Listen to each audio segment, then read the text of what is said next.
J'espère que le son ne va pas bugger. Coucou, on se retrouve, nous sommes mardi 25 juin. Je viens pour introduire ce vlog assez rapidement parce que ça va être l'heure d'aller chercher l'enfant à l'école. J'ai pas beaucoup de temps devant moi mais je voulais introduire quand même le propos. Comme vous l'aurez peut-être vu dans le vlog d'hier, j'ai presque terminé ça. Il me reste vraiment pas grand chose, hein. Il me reste moins de 100 pages, 85 pages plutôt.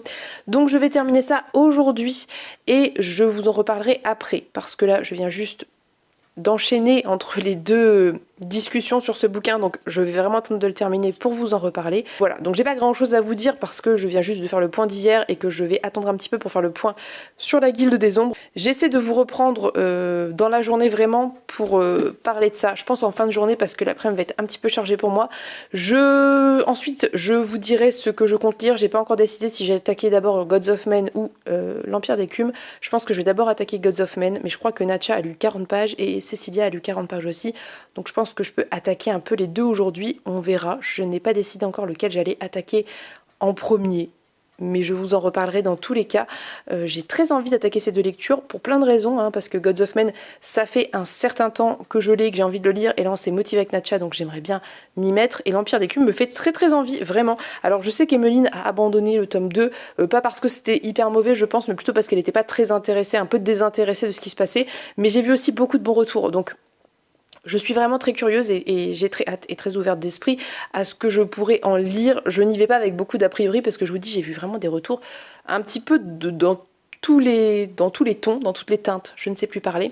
Donc voilà, là aujourd'hui concrètement la journée va être un petit peu chargée pour moi. Hier aussi vous me direz mais oui, puisque là il est 11h30, je vais aller chercher l'enfant à l'école, on va manger, je dois ranger à peu près un minimum la pièce de vie parce que c'est le bazar vu qu'il y a des cartons qui commencent à s'accumuler partout et c'est un peu pénible, donc j'aimerais bien ranger un minimum quand même. Je travaille cet après-midi, enfin j'ai plein de trucs à faire et puis ensuite je terminerai tranquillement la guilde. Est-ce que je vais y arriver entre midi et 2 ou pas, je ne sais pas. Je vous reprends, dans tous les cas je pense, ça va dépendre si j'arrive à finir ou pas. Soit en début d'après-midi, si j'ai réussi à terminer. Sinon je vous reprendrai en fin d'après-midi vers 17h je pense, pour vous faire un petit point sur la fin de ce tome et puis vous dire ce que je vais attaquer ensuite, tout simplement. Voilà, c'est les plans pour aujourd'hui. J'espère que demain j'arriverai à... Ah ben non, demain j'ai... Oh, cette semaine est un peu compliquée. Demain après-midi je suis prise aussi. Demain matin il y a l'escalade. Je sais pas ce que ça va donner. Écoutez, nous verrons bien. J'aurais aimé terminer plein de trucs pour terminer le mois parce que finalement ce mois-ci, avec cette espèce de panne de lecture qui était pas franchement une panne de lecture, qui était plutôt un état de fatigue avancé, j'ai pas beaucoup lu la semaine passée. Donc j'aimerais bien terminer des trucs parce que j'en ai envie tout simplement. Mais... on va voir ce qu'on arrive à faire. Écoutez, je ne sais pas, je ne peux rien promettre. On verra bien. Bref, je vous laisse pour cette introduction de vlog. Donc on se dit à plus tard. J'espère que ça fonctionne, j'espère que le micro fonctionne. Donc, il est 17h, j'ai terminé la Guilde des Ombres tout à l'heure. J'ai pas pu vous reprendre, mais j'ai terminé pile début d'après-midi. Je vais pas forcément trop re-rentrer dans les détails de tout ce que j'ai dit hier. Je vous invite vraiment à aller voir la vidéo d'hier parce que je pense que j'en ai longuement parlé, même si j'ai pas encore fait le montage. D'ailleurs j'espère que le son va pas bugger parce que bref, soit. Mais sur cette fin, donc là je vous ai dit il me restait 250 pages par là. C'était très chouette parce que grosse accélération du rythme. Grosse accélération du rythme sur cette dernière partie, surtout d'un point de vue politique, d'un point de vue complot, d'un point de vue révélation, et ça c'était très bien, c'est ce que j'attendais, j'étais ravie que ça arrive et qu'on sorte un petit peu de cette espèce de centrage autour de la relation, et le fait que certaines choses se passent, sans vous spoiler, font que on sort aussi un petit peu du point de vue de Panama, puisqu'on voit des choses qu'elle ne suit pas. Elle n'est pas là quand ça arrive, elle est pas concernée directement. Donc on sort aussi un petit peu du point de vue de Panama par rapport à certaines choses, et ça c'est quelque chose d'agréable parce que je trouve vraiment qu'on a une autre vision de certains personnages quand on ne passe plus par le biais de son regard à elle. Et du coup, c'était très chouette. Vraiment, la fin était très très chouette. J'étais plutôt satisfaite des choses qui étaient mises en place. Je suis vraiment impatiente de lire la suite parce que je pense que c'est très prometteur en termes de politique, de complot, de tout ce que vous voulez. À mon avis, ça va être génial. J'ai trop hâte et surtout, on a plusieurs révélations à la fin, mais il y a un des aspects qui m'intrigue beaucoup. Je me demande vraiment où on va aller avec ça. Donc j'ai très très hâte. Franchement, c'était une très bonne fin. Vraiment une très bonne fin de tome. C'est difficile quand vous avez un livre qui est séparé en 2 tomes de le considérer en un seul tome. Je veux dire, je sais pas si c'est peut-être une barrière psychologique. Je sais pas si ça vous fait ça, mais moi concrètement, quand j'ai 2 tomes dans les mains, même si je sais pertinemment que ça n'est qu'un seul volume, je n'arrive pas à traiter le truc comme un seul volume. Donc j'essaie là, maintenant a posteriori, de me remettre dans l'idée que c'était un seul volume. Et effectivement, si on se remet sur l'intégralité de ces 2 énormes tomes qui ne sont qu'un seul volume, le rythme est plutôt réussi en fait, parce que vraiment ce tome 1, c'est la phase d'apprentissage où le personnage grandit, découvre l'environnement, etc., etc. Et le tome 2, on est sur la deuxième moitié en fait du coup du premier volume, et il y a une accélération en termes de relations qui développe pas mal de choses. Comme je vous disais hier, je pense que d'un point de vue psychologique, ça va être intéressant pour le développement de Panama, ça va être intéressant par rapport à pas mal de choses, et la relation d'emprise, et aussi ce rapport que Faucheur a avec Panama va être intéressant pour leur avenir, je pense, à eux deux. Mais nous verrons bien, je ne vais pas plus vous en dire. Du coup, c'était très réussi finalement, si on prend les 2 tomes, enfin les 2 volumes comme un seul tome, et non l'inverse, c'était très réussi. Donc voilà, j'ai hâte d'avoir la suite. J'attends que Kim termine la saga Palace, et on se lit la suite ensemble. Non, je ne lui mets pas du tout la pression, mais moi j'ai respecté le challenge. Je veux pas te dire, hein, mais je me suis tapé quand même 1700-1900 pages. Voilà, hein, donc maintenant, j'attends qu'elle termine Palace et on s'enchaînera le tome 3 en 2 parties également, toutes les 2 ensemble, puisque là, ça y est, on en est arrivé au même point. Donc c'est très cool. Voilà, donc ça c'est terminé, beau bébé, ça s'est lu très vite, je pense que vous l'aurez vu, ça m'a fait un long feu, hein, ça m'a duré 3 jours vraiment, parce que la première session avait été assez courte.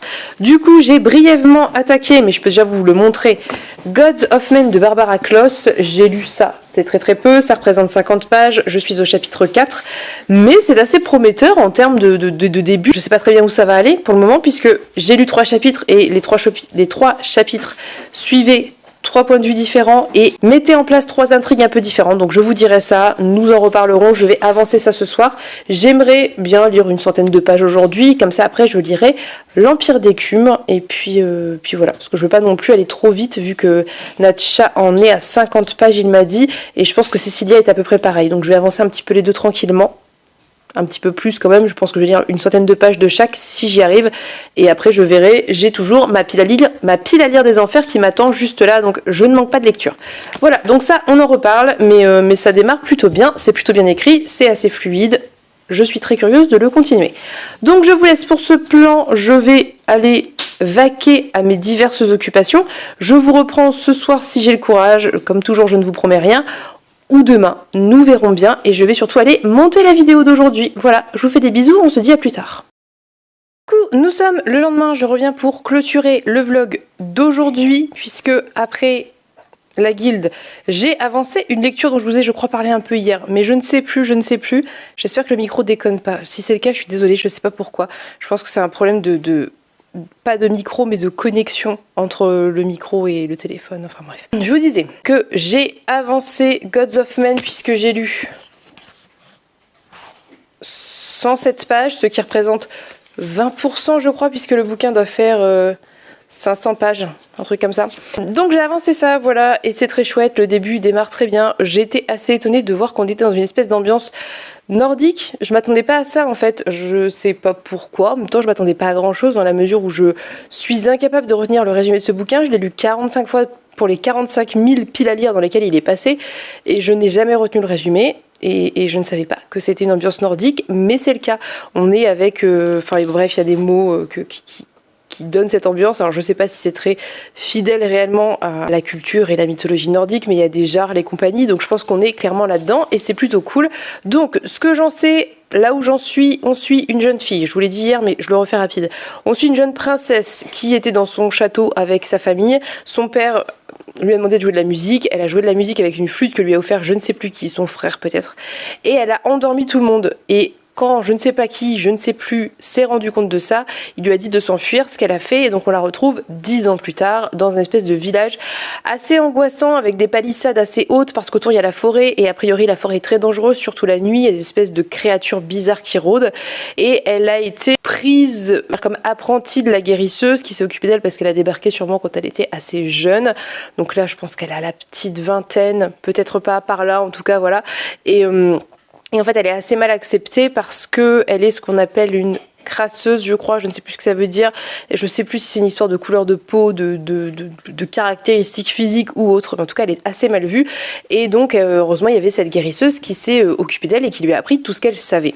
Donc ça c'est la situation de base. On sait en parallèle qu'il y a un roi, mais ça s'appelle pas un roi, mais je sais plus, mais vous voyez, un monarque, un truc comme ça, qui cherche une guérisseuse parce que le monarque en place, donc en fait c'est l'héritier, c'est le futur roi, cherche une guérisseuse parce que son père est très malade. On se doute bien qu'il va y avoir réunion entre tous ces gens, et il y a d'autres enjeux politiques qui sont posés, mais c'est encore assez flou, donc je préfère pas trop en dire pour pas dire d'ânerie, parce que c'est pas encore très évident. Je vous dis, j'ai lu vraiment, enfin voilà, c'est le tout début, hein, on est vraiment sur, on pose les choses, et voilà.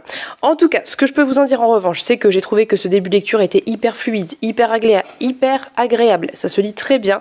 Je trouve que effectivement c'est assez dense, c'est ce qu'on disait avec Natcha, c'est assez dense parce qu'on change pas mal de points de vue et qu'il y a différentes choses qui se passent et que c'est pas forcément clair, donc je pense que ça va être expliqué au fur et à mesure, mais c'est une façon, c'est un choix en fait de narration, hein, de vous mettre in medias res. Il faut accepter de se laisser porter par le récit. Au demeurant, comme la plume est très fluide, très agréable, bah, c'est pas compliqué de se laisser porter, donc c'est plutôt chouette. J'ai déjà un petit peu d'attachement pour Sable, donc qui est la jeune fille qui est apprentie guérisseuse, que je trouve, alors elle est pas révolutionnaire dans sa manière d'être, elle est même peut-être assez cliché, assez attendue dans ce type d'héroïne, c'est-à-dire vraiment l'héroïne au grand cœur qui veut aider les autres, qui se met un peu dans des situations compliquées à cause de ça, mais elle est assez mignonne, elle est assez attachante, et puis elle a a priori un pouvoir magique de ouf, si j'ai bien compris, donc on verra bien, mais ça la rend voilà, intéressante en tout cas, et pour le moment franchement c'est chouette parce que c'est vraiment ce genre de lecture qui se lit super bien, qui se lit tout seul, et ça fait du bien parce que la guilde, même si ça se lisait très bien, c'était quand même assez dense, c'est de la fantaisie adulte quoi. Là c'est young adult, ça se sent, c'est plus léger, c'est plus rapide, donc c'est plutôt chouette. Donc je n'ai lu que ça hier parce que j'ai fait une grosse session commentaires, parce que comme je vous l'ai dit, j'ai du mal à suivre les commentaires, ce qui ne veut pas dire que je ne suis pas ravie que vous m'écriviez des commentaires, mais juste ne le prenez pas mal si je mets du temps à répondre. C'est vrai qu'en ce moment, je réponds sur mon téléphone quand je vois et que c'est des commentaires courts et que je peux répondre assez rapidement, et voilà, donc ça je le fais direct, mais quand il y a des vraies questions ou un vrai commentaire un petit peu construit, un petit peu long, je préfère vraiment prendre le temps de me poser pour tout lire, pour vraiment tout lire le commentaire et vraiment répondre à tout ce qui peut m'être demandé, etc. Et donc forcément, il faut que je trouve le temps de me poser, ce qui n'est pas forcément facile. Il faut que je sorte l'ordi parce que sur le téléphone, c'est une tannée, c'est vraiment trop chiant. Donc voilà, c'est pour ça que je suis un petit peu longue à répondre. Si vous écrivez des grands commentaires, ne le prenez pas mal. J'espère que je vais réussir à retrouver un rythme un peu plus équilibré sur la deuxième moitié de juillet, mais je pense que là concrètement sur les 15 prochains jours, si ce n'est 20 prochains jours, je pense que je vais être un petit peu à la bourre dans les commentaires, donc ne m'en veuillez pas et n'hésitez pas à continuer à m'écrire des grands commentaires parce que c'est quand même hyper chouette d'échanger avec vous. Voilà. Bref, donc hier j'ai fait une grosse session réponse aux commentaires, ça m'a pris une bonne heure, j'avais d'autres trucs à faire, donc c'est ce que j'ai fait ça tout le début de la soirée, et puis après j'ai rattrapé Natcha, qui peut-être d'ailleurs depuis a avancé, je ne sais pas, et c'est pour ça que j'ai pas pu attaquer l'Empire d'Écume. Cependant, je compte bien aujourd'hui attaquer l'Empire d'Écume, mais je vous en reparlerai dans le vlog de demain. Je vous fais de très gros bisous et on se dit à demain pour un prochain daily vlog. Bye bye!